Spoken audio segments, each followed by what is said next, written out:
जैसे ही तपस्या उनकी पूर्ण हुई उसी समय भगवान उनको दर्शन देने आए। और भगवान दर्शन देने आए, भगवान ने कहा कि हे कर्दम जी, मैं आपको दर्शन देने के लिए आया हूं, आप अपने नेत्रों को खोलें। भगवान को सामने प्राप्त करके वह भगवान के चरणों में लेट गए।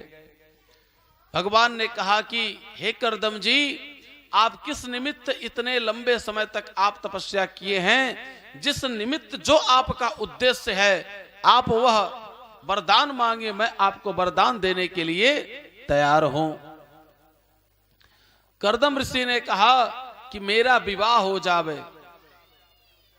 भगवान के नेत्र सजल हो गए, नेत्र उनके सजल हो गए और उनके नेत्रों से आंसुओं का बूंद गिरा, जो बिंदु सरोवर बना। कि 10,000 वर्ष तपस्या कोई किया तो क्या वह विवाह के लिए? भगवान ने कहा मैं आपके पुत्र के रूप में आऊंगा। इसी उद्देश्य से उन्होंने किया था, लेकिन यह सोचे कि यह बात मैं ना कह करके भगवान स्वयं कहें, यह बात भगवान स्वयं कहें। भगवान ने कहा कि मैं आपके पुत्र के रूप में आऊंगा।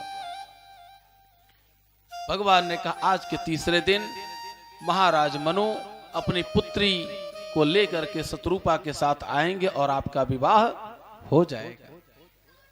महाराज मनु और शत्रुपा मैया अपनी पुत्री देवहूति मैया के साथ वह लेकर के आते हैं और उनका विवाह इन्होंने कर दिया श्री कर्दम ऋषि महाराज के साथ। कर्दम ऋषि मैया के साथ जैसे ही विवाह संस्कार उनका पूर्ण हुआ, मनु और शत्रुपा चले गए।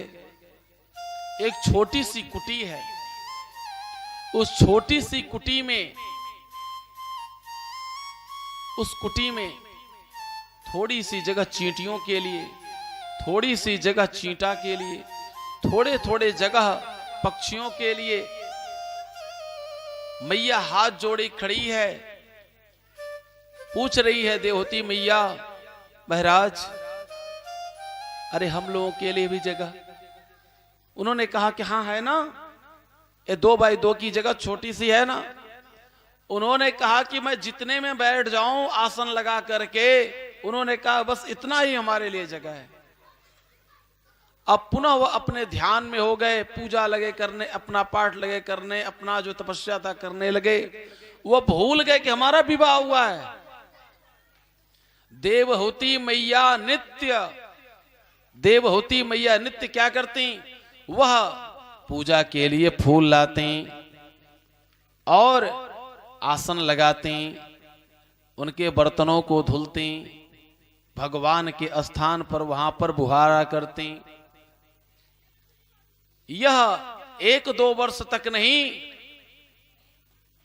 यह कई वर्षों तक चले। देवहूति मैया कंद मूल फल को खा करके वह रहती। पृथ्वी के प्रथम राजा मनु महाराज हैं, उनकी पुत्री हैं। लेकिन देखिए धन्य है भारत भूमि, जहां पर ऐसी माताएं बहनें कि अपने पिता की लाज रखने के लिए, अपने पति की लाज रखने के लिए कंद मूल फल को खा करके वह उस जंगल में व्यतीत कर रहे हैं। किसी से किसी प्रकार का यह नहीं कि मुझे कोई वस्त्र दे देवे, मुझे कोई पेट पालन के लिए कुछ दे देवे, किसी से कुछ नहीं मांगती। अब वह मैया एक समय की बात, प्रातःकालीन मैया लेकर के आई फूल को कि महाराज यह पूजा में स्वीकार करें। उन्होंने कहा आप कौन देवी? माता ने बड़े सुंदर शब्दों में कहा महाराज मैं आपकी दासी हूं। देखिए कितने सुंदर शब्दों में उन्होंने कहा। यह नहीं कहा कि मैं आपकी पत्नी, मैं महारानी, मैं महाराज की पुत्री, कुछ उन्होंने नहीं कहा। क्या कहा उन्होंने, मैं आपकी दासी हूं। अब देखिए इसमें कितने सुंदर भाव छुपे हुए हैं। एक पत्नी अपने इस सुंदर भाव में कह रही है, उन्होंने तुरंत उनको याद आ गया, अरे यह तो हमारी पत्नी। अब उन्होंने एक सुंदर सरोवर बनाया और उस सुंदर सरोवर में बना करके उन्होंने कहा कि इसमें तुम स्नान कर लो। जैसे ही वह स्नान की, स्नान करते ही जो उनके शरीर में मलिनता थी, जो उनके वस्त्र फटे पुराने थे, सब नवीन हो गए, नूतन हो गए। उसके बाद वह अलंकृत हो गईं और वह 16 वर्ष की खोड़स बाला की तरह से निकली। एक दिव्य विमान बना, उस विमान में बैठ करके मैया देवहूति मैया और श्री कर्दम ऋषि यह दोनों लोग विहार किए और एक एक स्थान पर विहार करते हुए 9 वर्ष व्यतीत हो गए। 9 वर्षों के बीच में 9 कन्याएं जन्म लीं। अब इसके बाद वह छोड़ करके जाने लगे। उसी बीच में उन्होंने याद दिलाया कि नहीं, अभी भगवान का प्रादुर्भाव होने वाला है, आप ना जावें। उन्होंने कहा जैसे पुत्र रत्न की प्राप्ति होगी मैं तुम्हें छोड़ करके चला जाऊंगा और जाकर के मैं तपस्या करूंगा। 10वें वर्ष में उन्होंने ध्यान जैसे प्रभु का प्रार्थना किया, भगवान का प्रादुर्भाव हुआ। कपिल देव भगवान का कपिल मुनि बाबा का उन्होंने क्या किया, कपिल भगवान का उन्होंने दर्शन किया और दर्शन करने के बाद वह चले गए तपस्या करने के लिए। कपिल मुनि बाबा ने अपने माता को सांख्य योग का बहुत सुंदर उन्होंने वर्णन किया, जिससे उनके माता देवहूति का उद्धार हुआ। प्रेम से बोले वृंदावन बिहारी लाल की जय।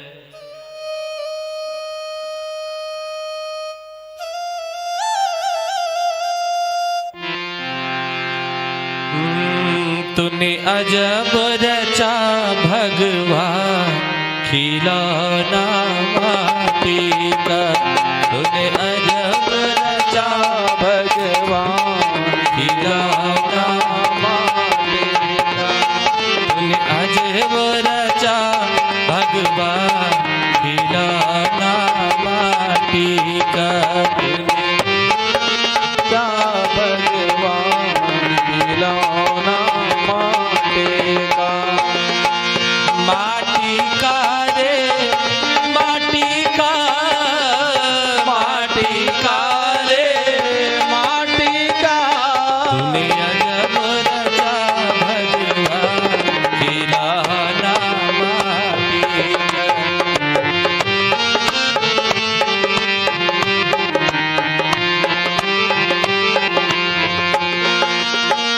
कान दिए हरि भजन सुनन को, कान दिए हरि भजन सुनन को, कान दिए हरि भजन सुनन को, कान दिए हरि भजन सुनन को, तो मुख से कर गुणगान खिलौना माटी का, अजब रचा भगवान खिलौना माटी का।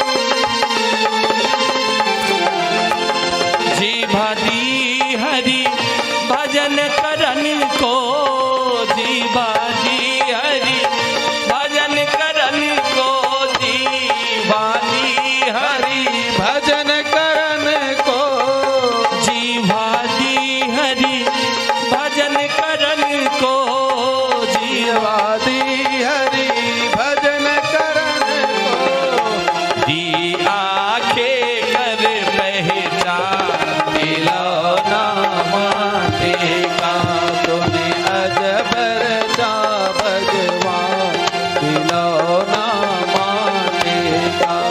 हाँ माटी का प्रभु माटी का, माटी का प्रभु माटी का, तूने अजब रचा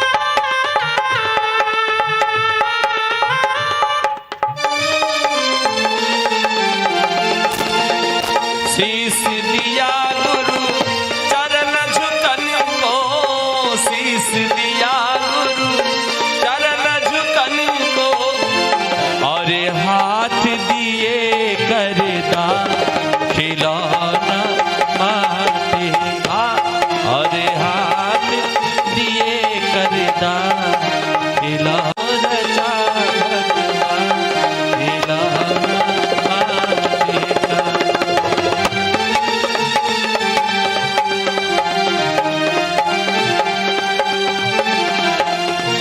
सत्य नाम का बना के बेड़ा, सत्य नाम का बना के बेड़ा, सत्य नाम का बना के बेड़ा, सत्य नाम का बना के बेड़ा, और उतरे भव से खिलौना माटी का, अरे उतरे भव से खिलौना माटी का, तूने अजब रचा भगवान खिलौना माटी का।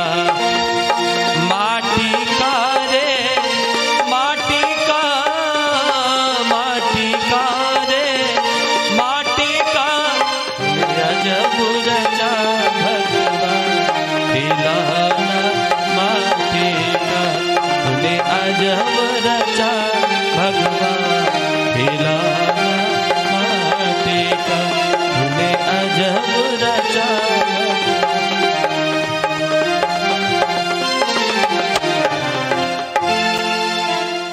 प्रेम से बोले कपिल महाराज की जय। मनु महाराज की 3 कन्याएं आकुति, प्रसूति, देवहूति। आकुति रुचि प्रजापति को ब्याही गई, देवहूति करदम जी को, प्रसूति जी दक्ष प्रजापति को,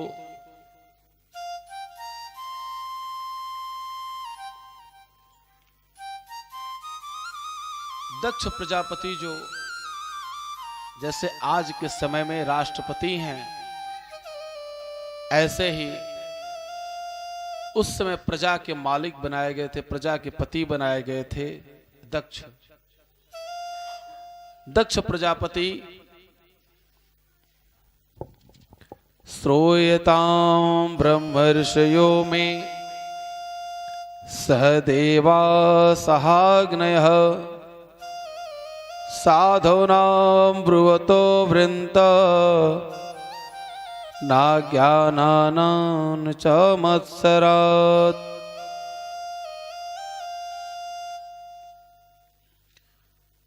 एक समय की बात, जब दक्ष प्रजापति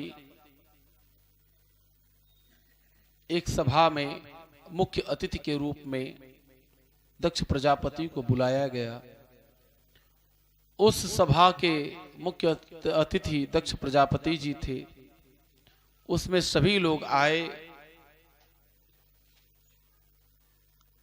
बैठे हुए थे सभी लोग।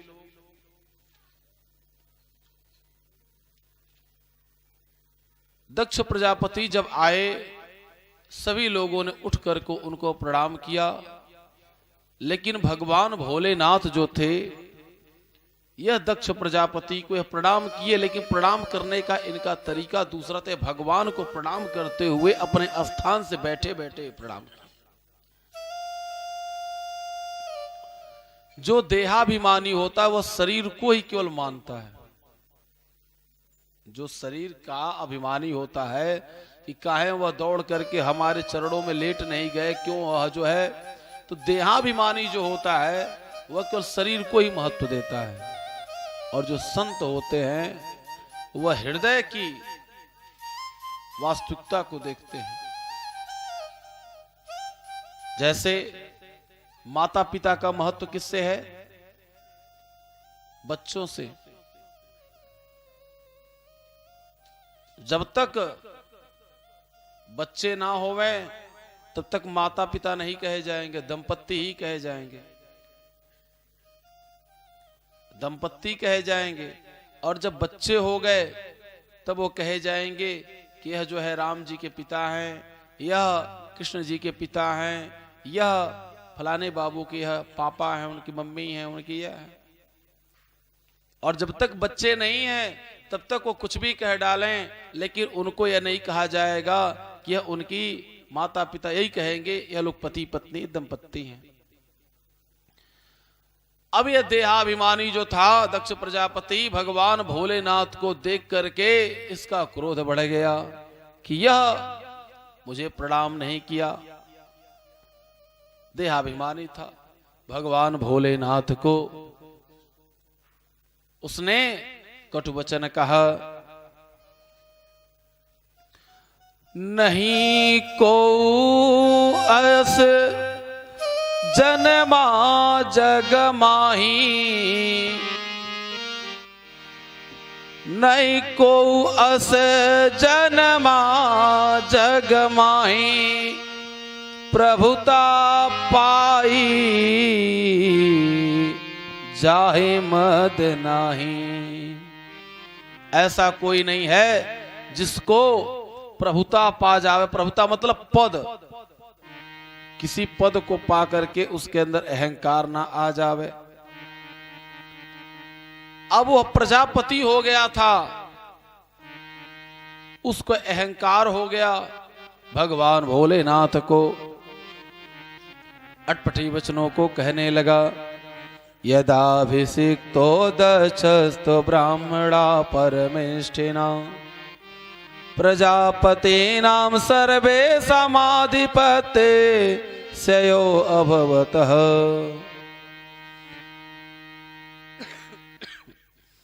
असंभव हेम मृगस्य जन्म, तथापि रामो लुलुभे मृगाय, प्राय समापन्न विपत्ति काले, धियोऽपि पुंसां मलिना भवन्ति, प्राय समापन्न विपत्ति काले, धियो पुंसां मलिना भवन्ति। भगवान भोलेनाथ को अटपटी वचन कहने लगा। भगवान भोलेनाथ के जो गण थे, जो उनके पार्षद थे, वो अभी श्राप देने लगे दक्ष प्रजापति को, जाओ मेरे भोलेनाथ को तुम ऐसे वचन कह रहे हो तो बकरे का मुख हो जावे तुम्हारा।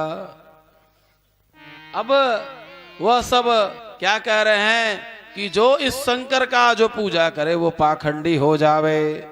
भगवान भोलेनाथ ने देखा ये झगड़े का, ये विवाद का जड़ मैं हूं, इसलिए मैं यहां से चला जाऊं तो ये झगड़ा शायद शांत हो जावे। लेकिन समाज में बड़ी विडंबना है। समाज विडंबना क्या है? कथा करने गए थे एक जगह, एक सासू जी बेचारी, उन्होंने कहा महाराज मैं जब अपने बहू को डांटती हूं तो कुछ बोलती नहीं, ढीठ बन के सुनती रहती है। हमने कहा अरे मैया तब तो ठीक होवे, कम से कम आपकी बहू पलट के जवाब तो ना देती। अब उन्होंने कहा अरे महाराज सुनती रहती है कुछ बोलती ना। हमने कहा अच्छा ठीक है कोई बात नहीं, अब जो है ना सुनेगी, वो भी आपको जो है जो आप कहेंगी आपको समीचीन उत्तर देगी। हमने कहा क्यों सुनती हो? उसने कहा महाराज क्या करें। हमने कहा ये तो सत्य है, लेकिन जब वो कह रही हैं जरा सा तुम भी पूछो क्या बात है, क्यों इतना बोल रही, क्यों इतनी भड़क रही हो अम्मा।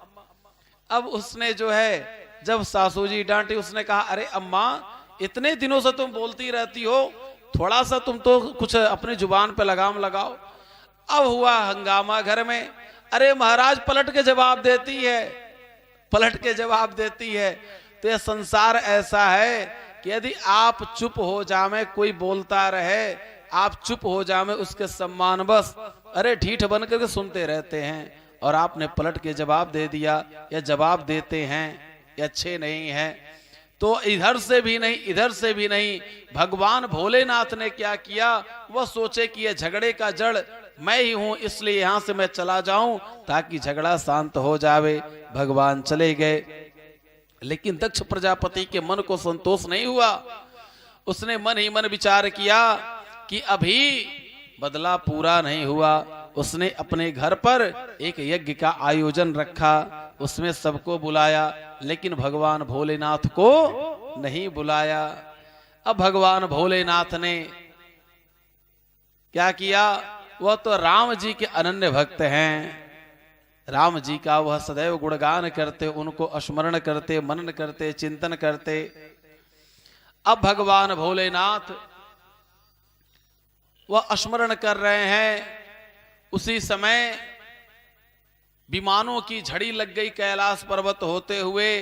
सबसे बड़ी बात यह है, जान ली संसार में बड़ी विडंबना है कि यदि कोई जान जावे कि आपके जो बड़े खास हैं उनसे थोड़ी सी अनबन हो गई, आपकी नहीं पट रही, तो जितने भी आपको न चाहने वाले लोग रहेंगे ना, वो क्या करेंगे, आपसे झूठ में हालचाल पूछेंगे। और हालचाल आपकी नहीं पूछेंगे, आपसे हालचाल उनकी पूछेंगे जिनसे आपकी अभी ना बन रही। अब उन्होंने क्या किया कि वह बुलाए सबको, लेकिन भगवान भोलेनाथ को नहीं बुलाए। उसी रास्ते सभी लोग जा रहे। माता सती सोच रही हैं, विचार कर रही कि आज सुबह से विमानों की झड़ी लगी है, जैसे यह रास्ता है, अब इस रास्ते से कोई एक लोग जावे, दो लोग जावे, तीन लोग जावे, 10 लोग जावे, तब तो कोई बात ना।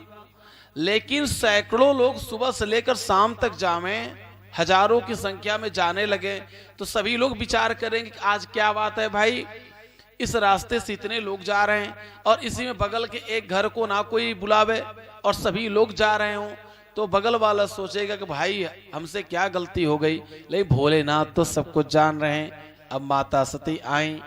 माता सती को यह बात अन्य लोगों के द्वारा पता चल गई कि पिता के वहां यज्ञ का आयोजन हुआ है। अब माता सती ने पति को समझाने की कोशिश करी, भगवान भोलेनाथ को, लेकिन भगवान भोलेनाथ माता सती को समझा रहे हैं कि वहां पर ना जाओ, तुम्हारा जाने से वहां कल्याण नहीं है। आवत ही हर से नहीं, नैनन नहीं स्नेह, तुलसी तहान जाइए चाहे कंचन बन से मेघ। मेघ माने बादल। तुलसीदास जी कहते हैं कि जहां पर नैनों में स्नेह न हो और आते ही माने हृदय, अवधि भाषा है, आवत ही हर से नहीं, आपको देखते उसके हृदय में प्रसन्नता नहीं, चेहरे से उसकी प्रसन्नता उसकी झलकी नहीं, उसके आंखों में आपके लिए प्रेम नहीं है। आवत ही हर से नहीं, नैनन नहीं स्नेह, तुलसी तहान जाइए चाहे कंचन बरसे मेघ। आपका जहां पर सम्मान न हो, आपका जहां पर मान न हो, वहां पर क्यों ना वहां पर बादल ही सोना बरस रहे हो, तो वहां पर जाना नहीं चाहिए। भगवान भोलेनाथ ने विविध प्रकार से समझाया, लेकिन माता सती अपने पति की बात नहीं मानी। और वहां पर मैया, आज जो सती की माता जी हैं, वह क्या कर रही हैं, आज सबको देख रही हैं, लेकिन आज अपनी सती बिटिया को नहीं देख रही। आज उनके मन में दुख ही दुख भरा पड़ा है। किसी के वहां कोई यज्ञ आयोजन हो और किसी माता पिता के 5 बच्चे हों, 4 बच्चे हों, और उसमें से 3 लोग आए हों, एक बच्चा ना आ पाया हो, तो उस हेम मृगस्य जन्म तथापि रामो लुलभे मृगाय, प्रायः समापन्न विपत्ति काले धियो पुंसां मलिना भवन्ति। भगवान भोलेनाथ की बातों को ना मानी सती मैया ने, और उन्होंने चल दिया। और वहां पर उन्होंने क्या देखा कि हमारे पति का स्थान यहां पर नहीं मिला है। उन्होंने इस दुख को बर्दाश्त वह नहीं कर पाई और उन्होंने अपने शरीर का परित्याग कर दिया। भगवान भोलेनाथ को जब यह पता चला इस बात का, उन्होंने अपनी जटा को उखाड़ी और उन्होंने पटक दिया। उससे एक बहुत ही विकराल पुरुष उत्पन्न हुआ। उसने भगवान को प्रणाम किया। भगवान ने कहा, हे वीर, तुम्हारा भद्र होवे। भद्र का तात्पर्य होता है कल्याण, जिससे उनका नाम हुआ वीरभद्र। प्रेम से बोले वीरभद्र महाराज की जय। वीरभद्र महाराज भगवान भोलेनाथ से आदेश प्राप्त करके वह गए और दक्ष प्रजापति उसके यज्ञ को उन्होंने विध्वंस कर डाला।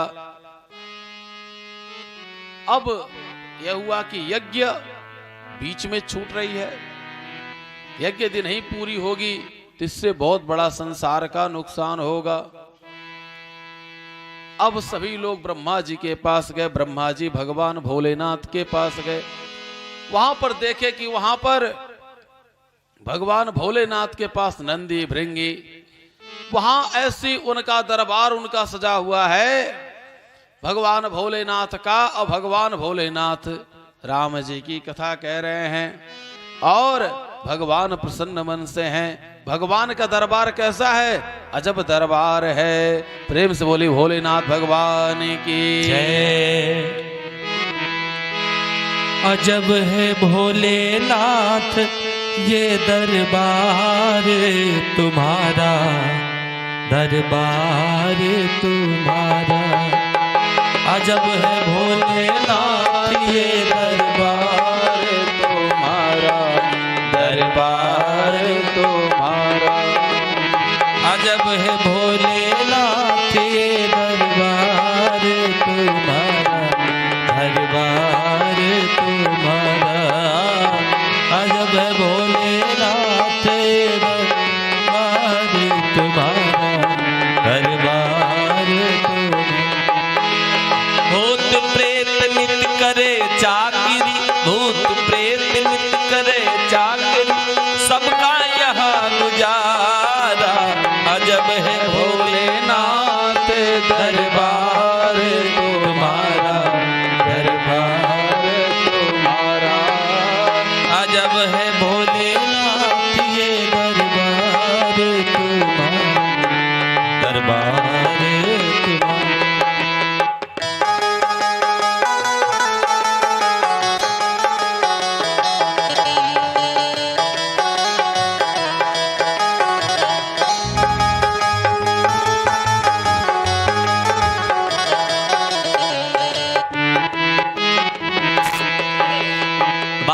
बैल को हरदम एक जगह पे राखी, बाघ बैल को हरदम एक जगह पे राखी।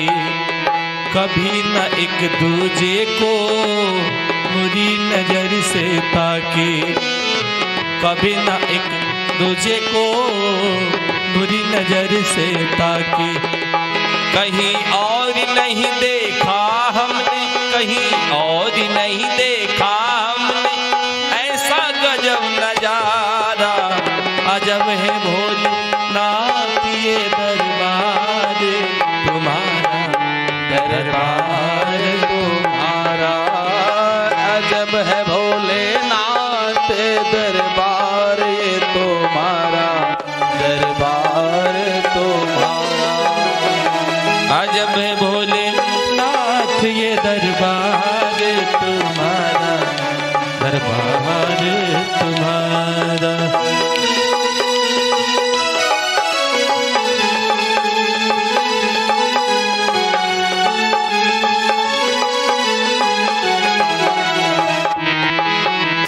गणपति राखे चूहा, कभी सर्प नहीं छुआ। गणपति राखे चूहा, कभी सर्प नहीं छुआ। गणपति राखे चूहा, कभी सर्प नहीं छुआ।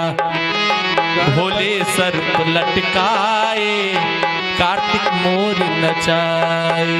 भोले सर्प लटकाए, कार्तिक मोर नचाए। आज का कानून नहीं है तेरा, आज का कानून नहीं है तेरा। अनुशासित है सारा, अजब है भोलेनाथ दरबार तुम्हारा, दरबार तुम्हारा।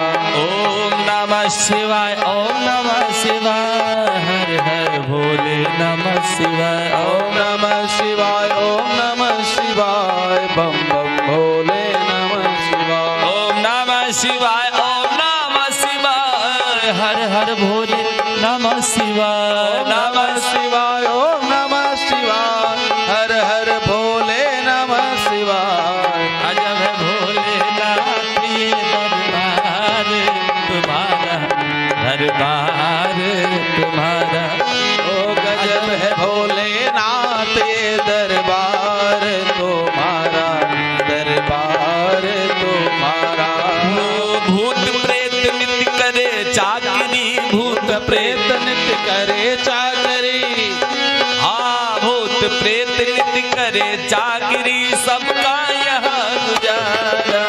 अजब है भोलेनाथ ये दरबार तुम्हारा, दरबार तुम्हारा। अजब है भोलेनाथ ये दरबार तुम्हारा, दरबार तुम्हारा। अजब है भोले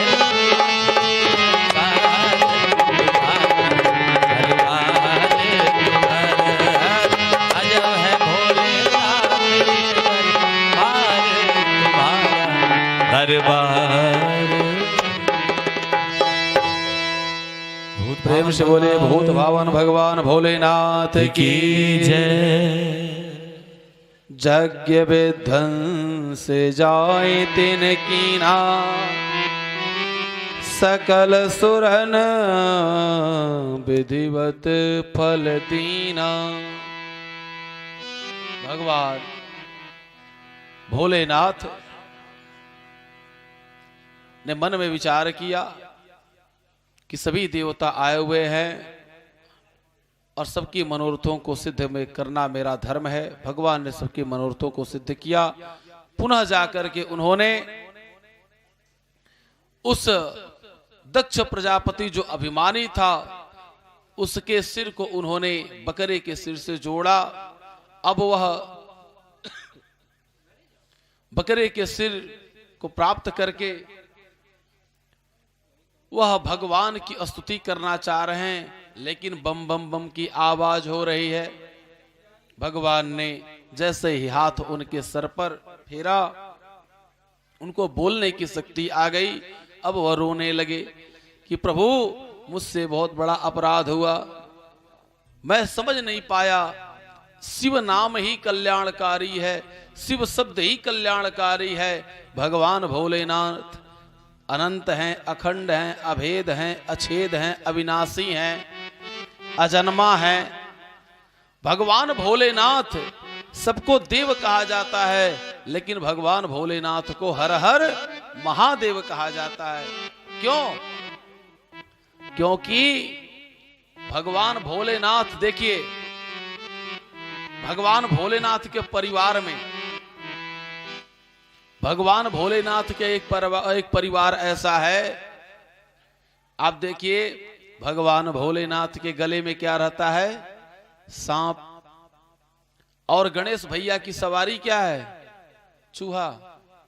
लेकिन कभी भी चूहा जो है डर करके नहीं रहता भगवान भोलेनाथ के दरबार में। और सांप चाहे तो चूहा को निगल सकता है, लेकिन कभी भी उसको नहीं छूता। और मोर किसकी सवारी है? वह सवारी है कार्तिकेय भैया की। लेकिन कार्तिकेय भैया की सवारी मोर। मोर कभी भी यदि सांप को पावे तो क्या करेगा? वो उसको खा जाएगा, लेकिन वो कभी नहीं खाता। और पार्वती मैया की सवारी क्या है? शेर। शेर यदि बैल को पा जावे तो वह क्या करेगा? वो उसको खा जाएगा, लेकिन बैल को कभी भी वह नहीं छूता। इसलिए अनेकता में भी एकता है। इसीलिए हर गांव में भगवान भोलेनाथ का मंदिर आपको देखने को जरूर मिल जाएगा। कोई ऐसा गांव नहीं है जहां पर आपको भगवान भोलेनाथ का मंदिर देखने के लिए ना मिले, क्योंकि भगवान भोलेनाथ का पूरा परिवार है और अनेकता में एकता का प्रतीक है कि यहाँ अलग अलग प्रकार के लोग हैं, लेकिन फिर भी जैसे प्रेम से रह रहे हैं उसी प्रकार से हम सभी लोगों को भी अपने परिवार में प्रेम पूर्वक रहना चाहिए। हम लोगों को समाज में प्रेम पूर्वक रहना चाहिए, इससे यह शिक्षा प्राप्त होती है। अब भगवान भोलेनाथ ने कहा कि मैं इस यज्ञ को पूर्ण कराऊंगा, लेकिन मुझे क्या इसका प्रतिफल मिलेगा? भगवान भोलेनाथ से सभी लोगों ने कहा कि जो बाहर का भाग गिर जाएगा वह रुद्र भाग होगा, वह भाग आपका होगा। इसीलिए तब से रुद्र भाग जो है भगवान भोलेनाथ को जो द्रव्य बाहर गिर जाता है उसे कभी भी उठा करके अग्निकुंड में नहीं डालना चाहिए, क्योंकि वह रुद्र भाग होता है। भगवान भोलेनाथ यज्ञ को पूर्ण कराए। इधर माता सती का जन्म राजा हिमांचल के वहां और महारानी मैना के वहां इनका हुआ। देखिए यहां पर क्या है, यहां पर सब कुछ होते हुए भी जो जगत जननी जगदम्बा की मां है उनका नाम क्या है? मैना। मतलब हे प्रभु सब कुछ आप हैं, मैं कुछ नहीं हूं, मैं ना। और वहां पर बकरा क्या कर रहा है? मैं। बकरा का क्या होता है? जो अज होता है बकरा, वो हर बात में मैं कहता है, अहंकार का प्रतीक है। और अहंकार क्या करता है? ले डूबता है उसको। इसलिए वहां पर बकरे का जो शीश लगा हुआ है, इसी कारण से बकरे का शीश लगा हुआ है उसको, कि वहां पर उसको अहंकार है। और यहां पर महारानी मैना को किसी प्रकार का अहंकार नहीं है। हर बात में क्या कहती? मैं ना। अर्थात हे प्रभु मैं कुछ नहीं हूं, जो कुछ हैं सब कुछ आप हैं। भगवान भोलेनाथ यह हुआ कि माता पार्वती का हस्तरेखा देखने के लिए कौन गया है? नारद जी महाराज देखने गए हैं। नारद जी महाराज जब हाथों को उन्होंने उलट कर पलट कर हर तरफ देख लिया, उन्होंने कहा कि सत्य सत्य बात यदि बता दूं तो यहां पर महारानी मैना और राजा हिमांचल को दुख हो जाएगा। इसलिए उन्होंने कहा कि इनको जो पति मिलेगा वह पति कैसा होगा? भगवान भोलेनाथ जैसा होगा। अब माता लगी विचार करने, मैना मिया उन्होंने विचार किया कि अरे मेरी बिटिया ऐसे घर जाएगी। अब वह लगी रोने कि जो पर्वतों पे रहते हैं, पत्थरों के बीच रहते हैं, और हमारी सुकुमारी कोमल सी फूल सी बच्ची कैसे वहां रह पाएगी। अब भगवान के जो संदेशवाहक बन करके आए थे श्री नारद जी महाराज, क्योंकि बिना भगवान की प्रेरणा के नारद जी कहीं जाते नहीं। नारद जी ने कहा मैया यदि यह तपस्या करें भगवान भोलेनाथ की तो भगवान भोलेनाथ जैसा पति है ना पाएंगे। अब वह माता जा करके भगवान भोलेनाथ की तपस्या करने लगे। माता भगवान भोलेनाथ की तपस्या कर रही हैं। भगवान भोलेनाथ की तपस्या करते करते करते करते उनकी शरीर पर्ण की जैसी हो गई, जिससे उनका नाम अपर्णा हुआ। कुछ जगहों पर ऐसा वर्णन आया है, कुछ जगहों पर ऐसा आया है कि सूखे हुए पर्णों को, पर्ण का तात्पर्य होता पत्ता, पर्ण का तात्पर्य होता पत्ता, वह सूखे हुए पत्तों को खा करके भगवान की तपस्या करी, जिस कारण से उनका नाम अपर्णा हुआ। प्रेम से बोली अपर्णा महारानी की। भगवान भोलेनाथ सप्त ऋषियों को भेजे, सप्त ऋषि आए, भगवान भोलेनाथ की आज्ञा को प्राप्त करके परीक्षा लेने के लिए कि देखें वास्तविक यह भगवान भोलेनाथ को ही पति के रूप में चाहती हैं, कोई और बात है। अब भगवान भोलेनाथ की बात मान करके इन लोगों ने आया, परीक्षा लिया और देखा क्या कि यहां पर भगवान भोलेनाथ का उपदेश उन्होंने किया कि भगवान भोलेनाथ से उत्तम पति आपको मिल जाएंगे। विष्णु हैं, ब्रह्मा हैं, इंद्र हैं, सूर्य हैं, वरुण हैं, चंद्रमा हैं। उन्होंने कहा नहीं, आप यहां से चले जाइए, अच्छे हो बुरे हो जैसे भी हो, मैंने मन से, वचन से, कर्म से, तीनों से मैंने पति के रूप में किसको चुना है, किसको माना है? भोलेनाथ को। यदि वह इस जन्म में नहीं मिलते, उनके लिए एक नहीं 1000 बार मुझे जन्म लेना पड़े, लेकिन मैं बार बार जन्म लूंगी और बार बार मैं तपस्या करूंगी जब तक भगवान भोलेनाथ मुझे पति के रूप में मिल नहीं जाते। यह दृढ़ विश्वास देख करके भगवान भोलेनाथ स्वयं वेश बदल करके आए और भगवान भोलेनाथ ने परीक्षा लिया।